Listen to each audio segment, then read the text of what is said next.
All right, good morning, everybody. All good sessions begin on time. It is 11:30, so thank you very much for coming to the session about how to grow on YouTube in 2026, lessons I've learned from uploading 2,200 plus videos to YouTube. I put this talk together because I came to TravelCon last year in Tucson, and a lot of people who were on Instagram or TikTok and Facebook were asking me a lot of questions about, Chris, but tell me about YouTube. And even if you were here in Dalton's presentation before, he has like 800,000 followers on Instagram and like 16,000 on YouTube, something like that. Anyway, Dalton, this is for you.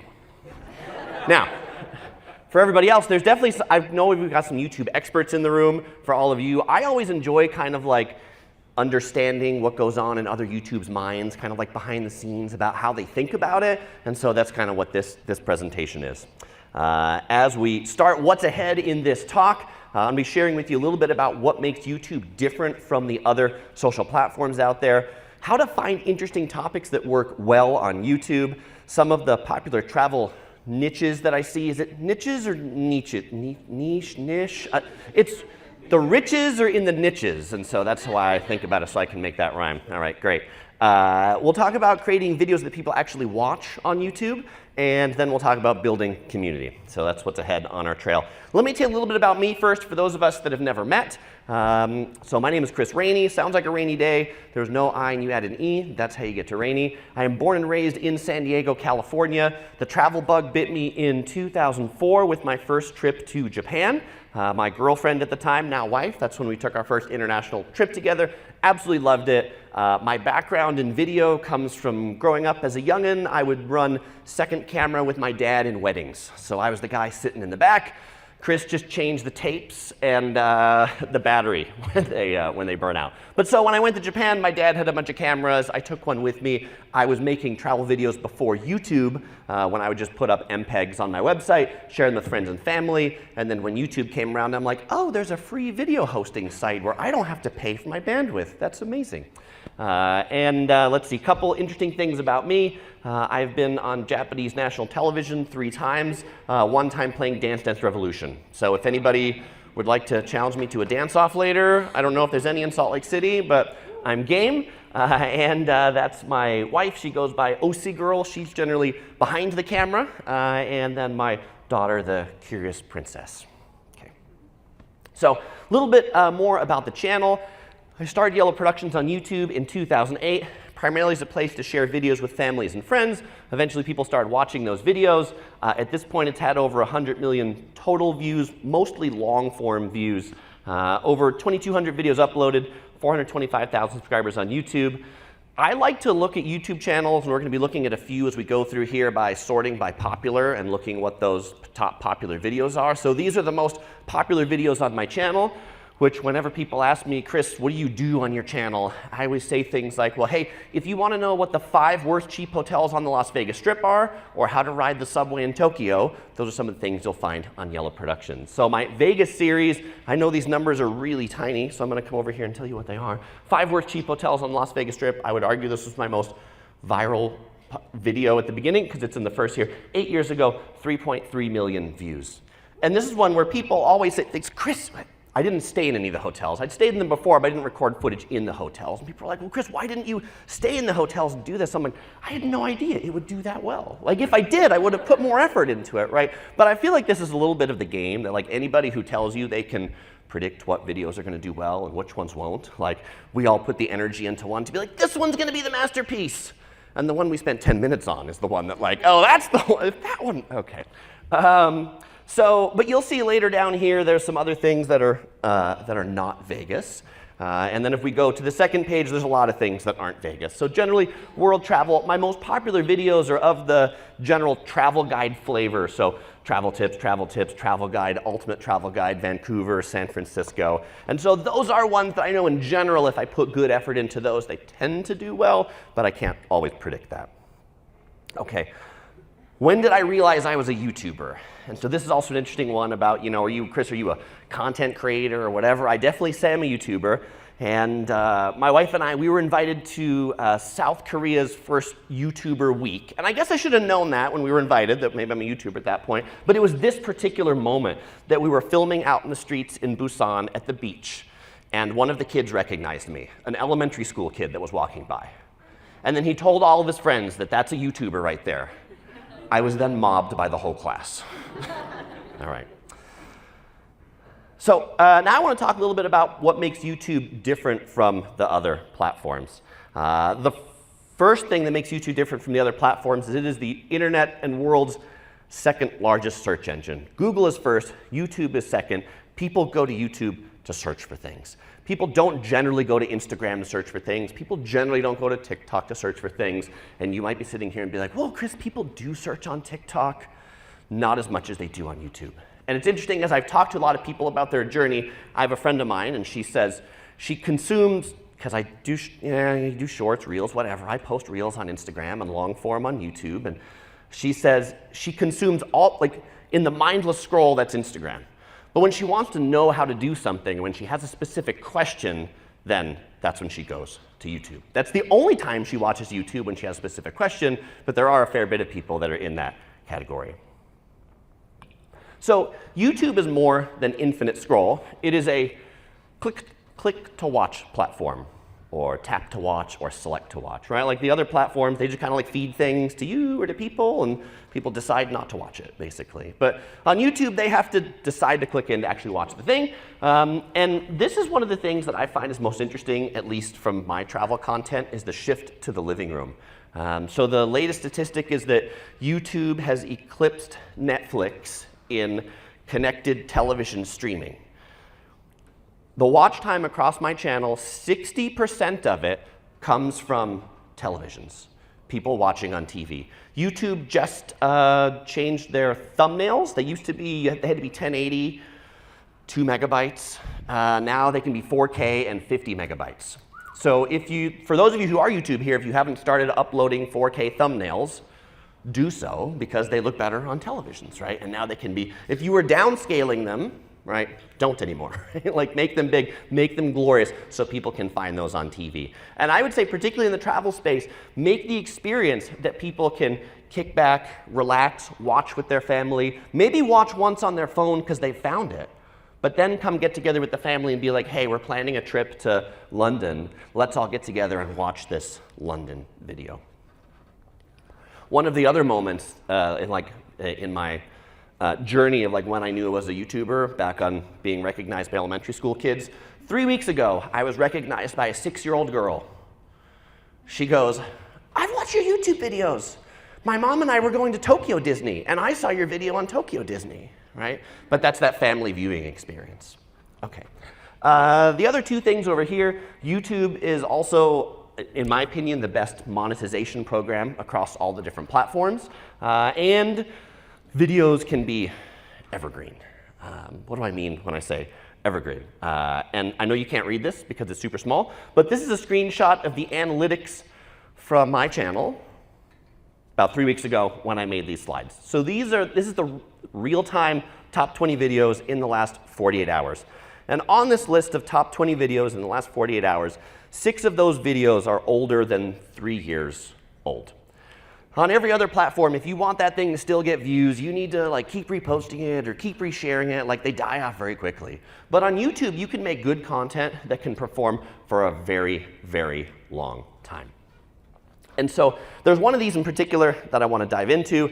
I want to dive into this Sydney video down here. So this Sydney video, and I also know these numbers are small, so I'll call out what's in the different boxes. This Sydney video I posted 1,368 days ago. And for those of you who aren't familiar with the YouTube analytics, this is the views over time. And so this just kind of has a consistent rise. It has 728,000 total views. That's not 728,000 3 days, but it's 728,000 over 1,300 days. What's also interesting is YouTube will tell you the number of unique viewers. So of those 728,000, 500,000 are unique viewers, which means about 200,000 have come back to watch that video a second time because it was so valuable. They watched it once, they're planning their trip later, they came back to watch that video again. The other thing I want to call out for you is this statistic down here where YouTube shows how viewers find your video. And there's suggested, browse, and then down here is YouTube search. So in this case for me, 21% of the viewers that decide to watch this video found it via YouTube search. They typed in something in the YouTube search and then clicked on it that way. We're going to talk through all those other numbers, but what I will tell you for me, and this is, again, thinking about, people think about things different ways, but the way I think about videos on YouTube is absolutely creating videos that people would search for, that they're interested in watching, and then provide them some utility about it, as opposed to chasing the viral shock, making something that people like, you know, right? It's the clickbait, it's the Mr. Beast. I am the anti-Mr. Beast. I am the like, it is boring, it is safe. But when we talk about brand deals and things like that, those are actually all great things to lead to brand deals, because when you're boring and safe, then those are the kind of people that brands love to work with. Okay, so it's not just long form videos that can be evergreen. Shorts on YouTube can actually be evergreen too. One of the videos on that list that we saw before was this short that I did titled Singapore's 4 Official Languages. And I published this one 1,170 days ago, and you notice there was no viral shot at the beginning of this short. But over 1,170 days, this short has reached 339,000 views. How much of the traffic of that comes from YouTube search? 97.6%. That's how people are finding that short. Something that's interesting about YouTube search is when people search on their mobile device, YouTube will prioritize search results that are shorts. So another strategy to think about is making content, if you're making content for search, that are longs and are shorts. That are very long, because people might want to watch them on television if that's how they're searching. That are very short if they might want to watch them on their mobile device. That are maybe 20 minutes if they're watching them on their computer, right? Because people watch them from all different platforms. And so thinking about creating videos out of the content that you make that can serve each one of those viewers. I have a full hour-long Singapore travel guide that talks about this. But it's in there, but it doesn't pick up the search traffic because it's embedded in this. And this is also not one that I clipped out of the video. Like, I feel like this is a strategy that people often say, like, just make videos and then clip the things out of it. And I've found for me, the things that perform best as shorts are the ones that I don't clip out of it, but I just record again, right? So I might stand here and record my long form video about languages in Singapore for a minute that goes in part of my hour travel guide. And then as soon as I'm done with that, then we'll take out the phone and we'll record the 20-second short. So what does success look like on YouTube? And so I think the success on YouTube starts with fun. You know, there's always people, had the question yesterday at the opening ceremonies. Someone, one of the brands that's out there was asking, like, hey, does it take a long time to get into YouTube, to be successful at it? And generally the answer is yes. And so generally I say, well, if you're not having any fun, then you certainly won't get past that hump to get to success, right? I've had plenty of people tell me things like, yeah, I just don't enjoy it anymore. Oh, Chris, do you like making your videos? Because I don't. I'm like, well, that's gonna be hard. That's gonna be hard to like go for years and years and years to build up the library that you need to be successful if you never liked making them in the first place. Hopefully I'm preaching to the choir here. We're at a travel conference. I know many of you love what we get to do. Well, I'd say, then that goes to the views, that goes to the comments, and then it goes to the growth phase where people actually start to subscribe. YouTube starts sending you the sweet, sweet plaques. They only send you the first one. Well, if you get 100,000, they only send you the first one for free. I've bought successive ones every like 200,000, 300,000. They don't print them at that, but I'm like, kind of goes on the wall. Fame. The first time people stop you and say, hey, I've loved your videos. You really helped me plan that trip. Tangible rewards. At some point you get special invites, invited to things, whether it's a thing at a restaurant or a specific travel thing or to go on a fam trip. And then those might turn into actually free travel, free stuff, free suitcases to make a review of. But we are at the conference for content creators for business. And so eventually you want to translate that into money. For those of you that weren't here for Dalton's talk, he said, it's okay to recognize that you're not a charity. I won't repeat it the exact same way that you did, but that the brands that you're working with, generally many of them have very large budgets, and so it is okay to charge those brands. It's more than just okay. You deliver a lot of value to those brands when you enter into those relationships. So when a brand comes to you and says like, hey, can you make this video for $50? I see some head shaking. It's okay to just shake your head and say, no, I can't do $50. And my number is actually much higher than that. and be okay with that. And that brand might pass on that $50 because whatever, they decided their first creator budget was $50. And they found that the creators they got for $50 were not very good. And no offense, there might have been some really great creators they got for $50 because you might have been there. But to reach the pro creators that are going to deliver them a lot of value, chances are that has to be more than $50. Okay. So on this arc, how do you get those rewards? And you might say, well, it's by making good videos. To which I would say it's not by making good videos. Okay, Chris, this is a weird talk. It's by creating an audience. So what brands are paying you for, they're not paying you for videos. They're paying you for access to your audience. They're paying you to have a placement in your video to get in front of the audience that likes to consume your content. And so this is where I will also say all audiences are not created equal. And so this is when people ask, Chris, how does YouTube pay you? How does AdSense work? It's very simple to say, well, it works as a revenue share based on ads. The more views you get, the more money that you make. But the type of audience, the geographic place they are, all change the revenue. I have a video that we did on my daughter's channel. It's called The Curious Princess. We do things that are made for kids. If anybody has kids and they've seen any Blippi videos where he goes to indoor playgrounds, we do like Blippi for adults. So for those who haven't seen that, she likes indoor playgrounds, and so I'll go with her. We will shoot like an hour-long video through an indoor playground, and one of those has gotten 1 million views of my 6-year-old daughter going through an indoor playground. That is earned on the order of low hundreds of dollars because made for kids content doesn't monetize well, right? Because the audience are kids. What are you going to place in front of kids? It's not going to do well. But a video that's on Las Vegas that has 1 million views could easily make 50 times that because YouTube ads is an auction-based system, and the advertisers, there's a lot of people who want to get in front of Las Vegas views, the audience that is going to Las Vegas. And so this is where I would say, as you think about crafting your audience, thinking about how are you making videos that craft the audience that you want, particularly if you want to work with brand deals, particularly if you're going to generate from AdSense that's going to generate a decent amount to make the money back on those things and then earn you in the future.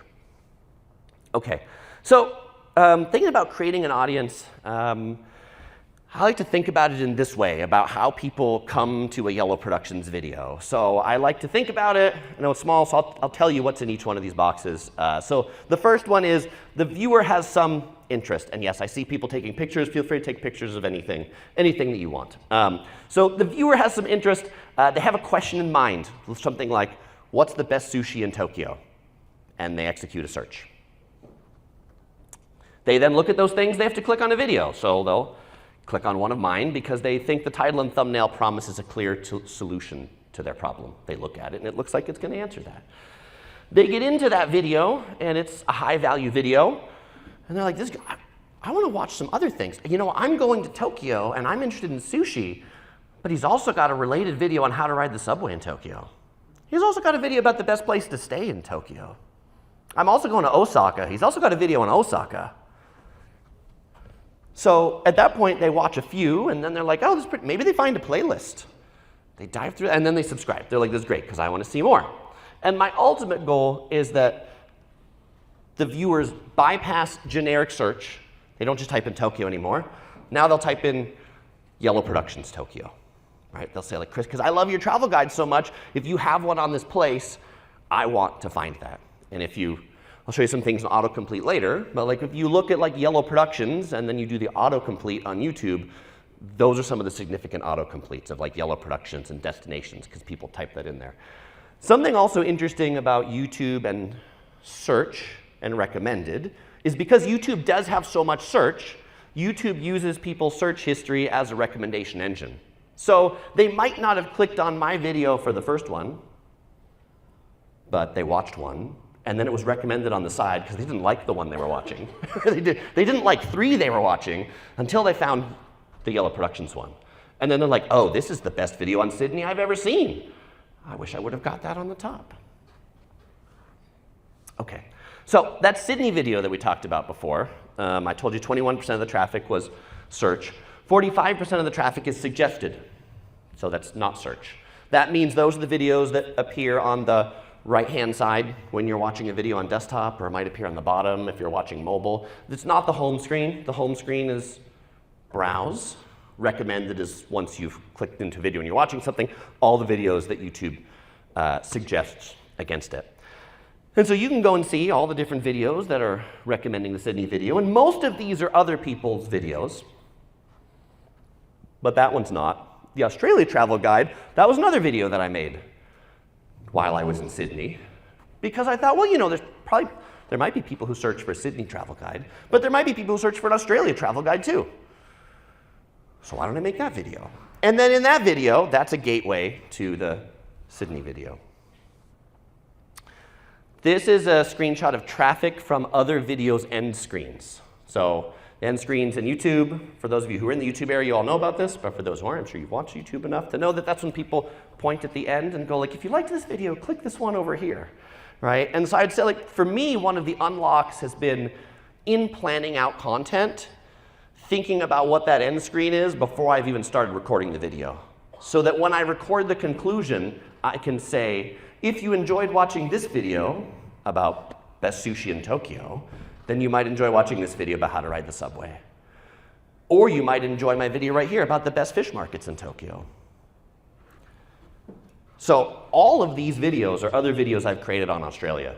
And then, you know, people click through. So from that Australia travel guide, it gets suggested traffic to the Sydney guide, but it also gets end screen click through to it. At the end of the Sydney video, I pitch my Melbourne series. In Australia, there's two big cities, Sydney and there's Melbourne. And so at the end of the Sydney travel guide, I'm like, well, if you're going to be going to Melbourne, you might enjoy this playlist right over here of all the videos I have on Melbourne. And it's really interesting to see that 9.6% of the people that were shown that end screen clicked on it, which, by the way, I think is a really high number. Like, to get people to like click on a thing in a video, it's actually kind of hard, right? So like, but by this point in time, you know, this is where I like to think of long form and things like that, right? Like by the time people have got, like if they've gotten all the way to the end of the 30-minute video or something like that, you know, they're probably like, oh, like, I like this content, I like this thing, I like this delivery. And so they're like, well, I might not even be going there, but if I'm just here for entertainment, then I might just click into that to watch more entertainment. Okay, so my pro tip is on your trips, on your expeditions, create related content. And think about all those things before you go. Like, what are all those videos that you could make before you go there? This is my recent trip to the big island of Hawaii. And so just to be like, what are those? What is a set of videos that you might make on a week-long trip? The first one is a 1-hour-long vlog of our 7 days on the island. That's one that somebody could kick back and watch on their television. The next one is the Big Island of Hawaii travel guide, everything to know. So that's much more of the how do you get in, how do you get around, where to stay. This one's more informational. This one's more sit down and watch entertainment-wise. But there might be some people that are going to the Hawaii Volcanoes National Park. And so 24 hours in the Hawaii Volcanoes National Park is actually a one-day excerpt out of this Hawaii Big Island travel guide. This is one to think about too, and so to say, you know, if you see the views on this, I mean, they're not amazing, but this video has 64,000 views for the 7 days, but this 24 hours at the Hawaii Volcanoes National Park has 15,000 views. That is 15,000 more views that people would have never found it if all I put up was this one, because they wouldn't think that that answers their question about going there. Where's the best beach hotel, some walking tours of some farmers markets, and some more hotel reviews. Because if you're going someplace, you might want to know where you might want to stay. Okay, so how do you find interesting topics that do well on YouTube? I like to use the YouTube search autocomplete before I go someplace. So if I'm going to Tokyo, I will type in Tokyo travel, and then I will just look at all the things that autocomplete over here. What I think was interesting when I did this one recently was Tokyo travel with a toddler. By the way, this is in incognito browsing, so this is not like bound to me. But so that might be one to be like, oh, like if I had a toddler or an older guy, I might like, in addition to our vlog, or I might make the vlog in that thing to be like, hey, in this video, I'm going to show you about 7 days getting around Tokyo with our toddler. Right? It might just, you might be the same content, but it might be just a different spin at the beginning, right? I like the Google search autocomplete also because it gives a different set of things that people search for. Google Trends is also a good place to look. In Google Trends, you can look and see what is general topics that are trending. So I don't know, when I did the screenshot, like in the area of travel and transportation, TSA was trending, Southwest Airlines was trending, Alaska Air was trending, Turks and Caicos was trending. You can also dive in Google Trends to a specific search term and see interest over time. So this is the Google Trends view for Tokyo. And some of the things that I think is interesting over here, related queries to Tokyo that are increasing. Tokyo Marathon 2027. So there's probably a lot of people that are looking at like, hey, what do I look for Tokyo Marathon 2027? And I might not have even thought about creating content for that until I saw this. YouTube Studio also has this new, it's not that new now, but it's kind of new, this inspiration tab where it can spark ideas for you based on your existing content, what does well in other niches. It generates titles. It generates like ideas for thumbnails that you could take. So if you've never been over to that inspiration tab in Studio, I'd encourage you to take a look at it to just get some of those ideas.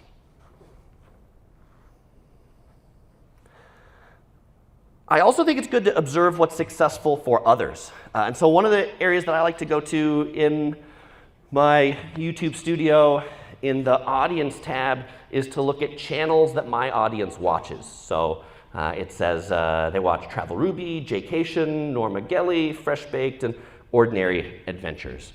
I don't think JJ from Jaycations is here this year, but if I just bring up his channel right here, and I like to go look at these channels and I like to go sort by most popular. So you go to the channel and you go up to the videos and you click popular and you can see what does well for Jaycation. And what jumps out at you is ripoffs. Can you read ripoffs? Yeah, like Jay's most popular videos are all scams. They're scam videos. So he's got 12 Oahu scams, 15 Philippine scams, 12 Waikiki scams. So you may be like, well, if that works for Jay, then maybe scams might work for me. I'm not encouraging you to remake his same video of 12 Oahu scams, but if you're going to someplace else, you're going to Tokyo, maybe make a Tokyo scams video. So I just want to share 10 kind of other areas that I see doing well across YouTube, and I also want to share with you one that in 2026 I think you should avoid. And these are going to be channels where I've sorted them by most popular, and I'm going to put them in a bucket as to what they do, but this doesn't mean that that's entirely what they do. Like, you know, people do other videos, and I kind of consider myself to be a channel that does a lot of different niches or areas, but as you saw, there was some that kind of like floated to the top for me. So these are the ones that float atop for these other channels. Attache Travel Guides, he does a lot of these kind of like just Shanghai Travel Guide, New York City Travel Guide, Paris Travel Guide. I mean, honestly, these titles and these thumbnails, I feel like break every rule of YouTube title and thumbnail that you ever hear about. They are not highly polished. There's no clickbait in those titles, but they work very, very well. Entertainment, travel entertainment. I feel like could be like in the shock area. So this is Bald and Bankrupt. He's got 4.5 million subscribers. He goes to places that you're probably never going to go to. But you watch it because you're like, this is literally the title of his 12 million view video, Nobody Visits This Country. Find out why. Visiting the world's most dangerous country, Afghanistan, 8.7 million views. You watch this guy and you're like, oh my gosh, how haven't you been arrested? One of his videos that's done very well is telling about the stories where he's been arrested in these countries. Okay. Travel vlogs. So I put this in the edutainment category. So this channel is California Through My Lens. Josh in the back right there. He's the host of California Through My Lens. Josh, raise your hand. Say hi. Josh, yeah, very good. So Josh makes these very long vlogs. You can't see this, but this one, his most viewed video on his channel, Route 66 road trip, 14 days driving the main street of America, 16 million views, 2 hours long, right? People watch that. They watch 30 minutes of it. they come back to watch 30 more minutes, they come back to watch 30 more minutes, right? And like every time somebody does that, that's just more juice for YouTube. To be like, the fact that people come back and watch this thing, right? And obviously, this one where like, you know, Josh's first video that he made was not this one. He's developed that style and things like that over time. But this is one where people can watch whether they're gonna drive Route 66 or not. There's a lot of people who heard about Route 66, and so they're just interested to see what that road trip looks like. And then there's other people who are going to do it too, and they can take some specific things away from Josh to help plan their trip. There's travel documentaries. I might put National Geographic in that area. We got Nat Geo up here in the front in the yellow, so very good. But one I put up here is Ruhi Chenet Documentaries. He does videos like The Coldest Village on Earth, -71 Celsius. This is an interesting one, Nepal's Mad Honey that causes hallucinations, where he goes and talks about the villagers who farm this mad honey and what the effects are. Something I think is really interesting about his channel is these thumbnails that you see here. He will change these thumbnails and these titles on his videos like 20, 30, 40 times. If you use like vidIQ or some of these extensions, you can go in and see like every time someone has changed a thumbnail and every time someone has changed that. We're gonna talk about thumbnail and topic testing in a little bit, but if you're not doing that on YouTube, you absolutely should be. And I'll show you some, like one of my specific examples about why that was really important. Since we're at this TravelCon combined with the Travel Goods Show, travel gear, certainly big area, luggage reviews, electronics. Something I think is interesting about this Pack Hacker channel is they had one channel and they did reviews and they also did travel tips. And then they decided, well, those are two different audiences, and so now they have two different channels. They have one that's the Pack Hacker Reviews channel for all the review content, and then another one for just the tips content. I am not going to give you a recommendation as to which one is good either way, because I am the anti that. I don't really want to run 82,000 channels, and so I put them all on my own, put them all on Yellow Productions. Where I personally did break it off was when I'm making the Made for Kids content for my daughter that is clearly a different audience. Where I'm like, my audience that's watching my Sydney travel guide is not going to watch the 1 hour Billy B's indoor playground. So I broke that off into a different channel.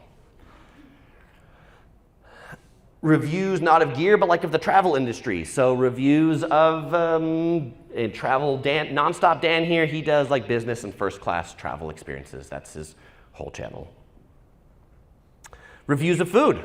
Mark Wiens, anybody like Mark Wiens around here? Yeah, right? He's, if you never get good, few hands in the room. For those of you who don't know Mark Wiens, he is definitely, I would call him one of the foremost foodies on YouTube. And all his videos are about food. But they're also long videos about food. They're like 29 minutes here about extreme Chinese street food, 26 million views.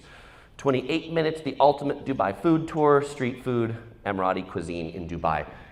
As he makes these videos, he could easily make them as 2 or 3 minute videos, but he's found that people kick back and watch them better when they're 30 minutes around. There's also content that's like about travel. So this is content about how to travel better, so travel tips kind of things, where I mentioned like Pack Hacker's channel, they broke off. Portable Professional here, all of her videos are, she just does at home or in her studio. She doesn't go anywhere. And they get a lot of views. They get like this one right here, travel outfits to not wear to the airport, 2.2 million views. New TSA carry-on rules you need to know in 2026, 1.9 million views. She remakes that same video every year. You know, what do you need to know in this year? And people will watch it every single year. Miles and points is a big area. So this is, again, one where you don't have to be traveling. But talking about, you know, is the Chase Sapphire Preferred better or is the Amex Platinum card better? What's the best way to get to Europe on miles and points? Then there's destination-focused content, which is like abroad in Japan. This channel is Chris Broad from the UK. He moved to Japan, and it's all about his life in Japan and travel guides on Japan. So he kind of mixes the two together, but it's sort of both there. And so you can see his most viewed video, 17 million views, 12 things not to do in Japan. Why not to move to Japan. This is an interesting, like I find the not is pretty interesting. And so we'll talk about not for a moment. And I'll bring this back to my 5 worst cheap hotels on the Las Vegas Strip and why people, the audiences that will watch that kind of content. So this, what not to do in Japan, People will watch that who are going to Japan or have interest in Japan, but people will watch that who are also not going to Japan. But they're just curious about it. And so I also like to think about the best kind of content you can make to get the broadest audience is that kind of content. The one where the travel-focused audience will watch it, but the broad audience who's just interested in the place will. I did a travel guide on Guam. It's like the USA's most remote populated island. And a lot of people watch the Guam travel guide because they're just really interested in Guam. Like very few people go to Guam. Like the only flights to Guam from the USA is from Hawaii. Like you can only, it's like closer from Tokyo. It's a 3-hour flight from Tokyo or an 8-hour flight from Hawaii. So not many people are going to watch that travel guide to plan Guam, but people do see Guam and it's interesting. I didn't know about it. Let me watch it. Okay, but there's also so many more choices you could make. Should you be budget? Should you be luxury? Should you be family or solo or couple? Should you be short or long? Should it be hosted or faceless? In the world of AI today, if you were starting a new channel or new content, I would recommend against faceless, just because you're competing against all the other faceless AI content that's out there. Should it be live or should it be recorded? This talk is not really about live streaming, but I do a weekly live stream every week when I'm not traveling. And I would, like, my money is on live going in the future as like an area to be like, if you've never gone live, I would encourage you to like go live because AI can't replace live, right? This is another one where people, if they're looking for their human connection, they're looking to connect with their creator. Should it be heavily edited or should it be a single take? Josh's 2-hour-long vlogs, I mean, he edits them, but he's not putting in like Mr. Beast level editing on them because you can't in 2 hours, right? And 2 hours of Mr. Beast level editing might kind of be a turnoff. Should it be rated G to appeal to brands or should it be raw and unfiltered? Do you want to drop the F-bomb every sentence because that's you? Because if that is you, that might not be you for the brands. I've had a lot of brands tell me that, where they were like, Chris, I was looking to work with this creator or this creator, and then I looked at their channel and I was like, ooh, I don't know about that. And they looked at my channel and I'm like, oh, this guy looks pretty wholesome. He's got a 6-year-old daughter that he travels with. Like, hey, he's going to be a good, good face for our brand. And we already talked about one channel, or do you split it up? Okay, so I was going to tell you about what I recommend avoiding in 2026. And I recommend avoiding lists of things to do on YouTube in 2026. And Josh is nodding his head. And of course, the funny thing about Josh nodding his head, and Josh recognizes this thumbnail on the top, is that if you search on YouTube in incognito mode for the best things to do in Salt Lake City, the #1 video that's going to pop up on that list is one that Josh made, 22 things to do in Salt Lake City, 7 years ago, 629,000 views. The next 3 long-form videos that come up are all AI-generated videos. They're AI-generated faceless videos. But the thing about the AI-generated faceless videos, at least with the YouTube algorithm right now, is YouTube does prioritize like recent content. And so AI can churn out lots of recent content. It's always recent. It's a slightly different tweak of the same video, but it's always recent. And so if you're trying to compete with that, you hang a video up there, and yours is going to be there for a few years, and then all of these other ones are generated by AI. You can see the fact that there's not a second one hosted by a person, right? And that's not to say that people haven't created it, but these are ranking higher in the search because they just post them. They can post them every week, and one of them gets traction. Okay, so this might be where people talk about the YouTube algorithm. I'm not going to talk about the YouTube algorithm. I'm going to talk about creating videos that people watch. Actually, I'm going to talk about creating videos that people click on, because people have to click on them before they watch them. So it starts with a good title and a thumbnail.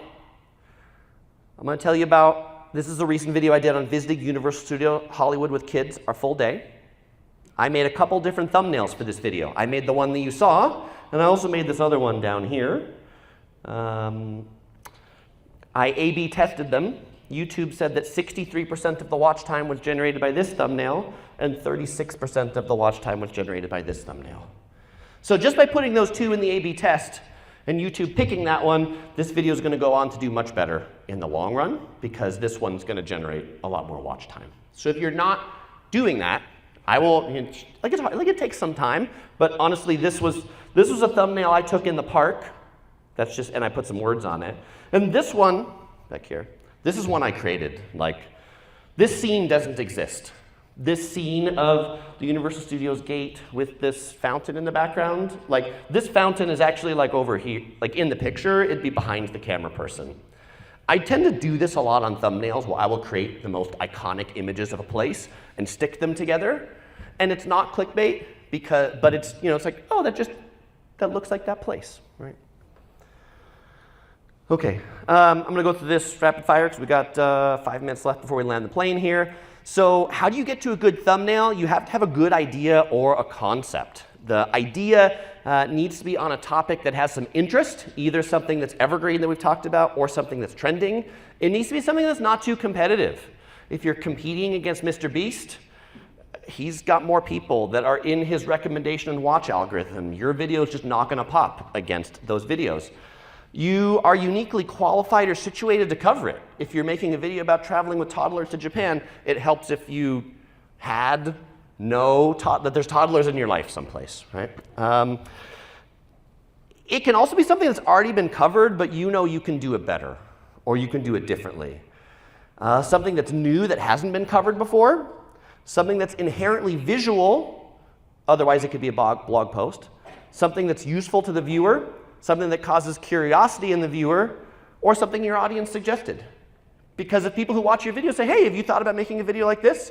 There might be a pony in there, because they might see something you don't. And it's always kind of cool if you do make that video to shout out and say, somebody requested this. Like, I love when my audience requests things, and then I can do that. And then the people leave it in the comments to be like, oh, thank you so much for making that video.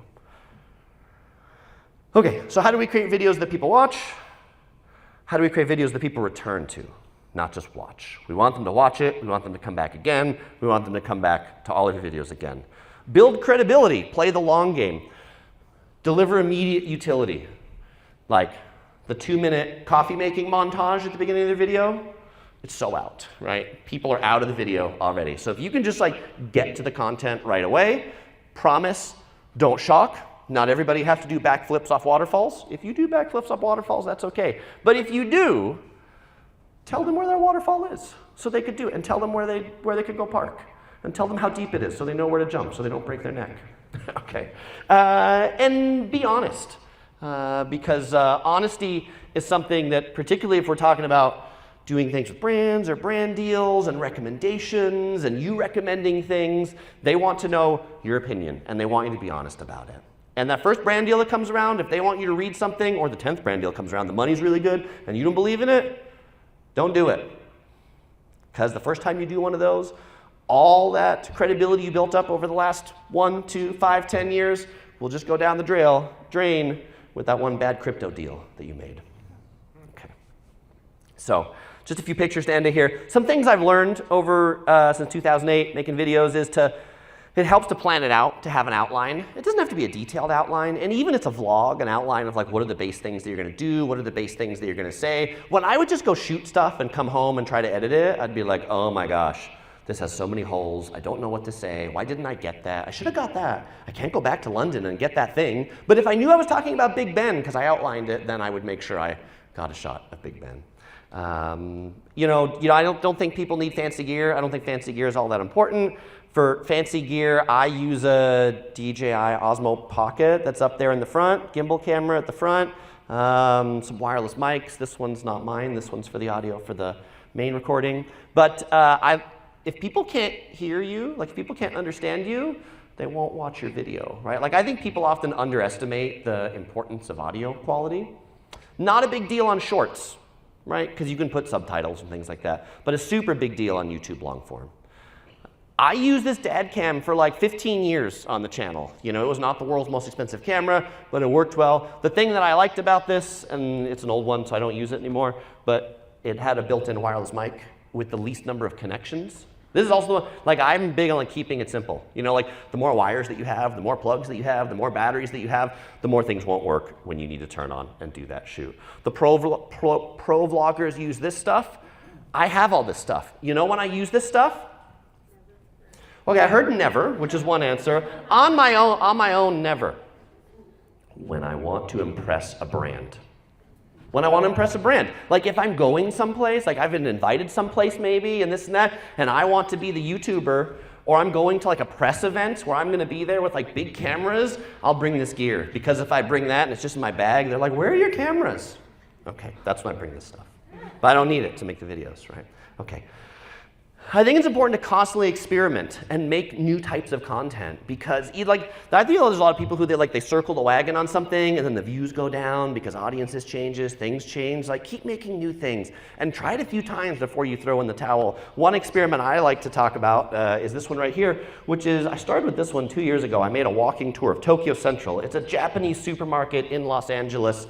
I took my Osmo around for 11 minutes in the supermarket and got 96,000 views. And so then when Tokyo Central was opening a new supermarket in Irvine, I went there on opening day and I recorded a 24-minute video that has 165,000 views of walking around a Japanese supermarket. Are there really 165,000 people that are going to watch that video of a Japanese supermarket? And the answer is there are. And the other thing is that AI can't make that video, right? They can't find an AI example of this video. And this video too, I did on opening day. And so it was new. It was topical. And so I also think that that's super important. Like if in like Josh's thing, like Route 66, there's no timeliness on that.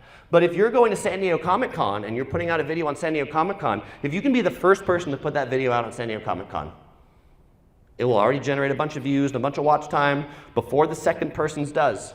And so now when people are looking in search to see what is the better video, well gosh, the one that already has 20,000 views must be, because more people have watched it. Because it had a 6-hour head start. Right? How do you build a community? Respond to them, use posts, seek feedback, live streams, make some branded merch. By the way, I have a bunch of stickers and pins that are up here, so if you'd like a Yellow Production sticker or a pin, come up here. The reason why I made these, and I always carry these stickers with me, the moment somebody comes up to me in real life and says, I love your channel, I want to give them something. I want to make that moment memorable. I want to say, thank you so much.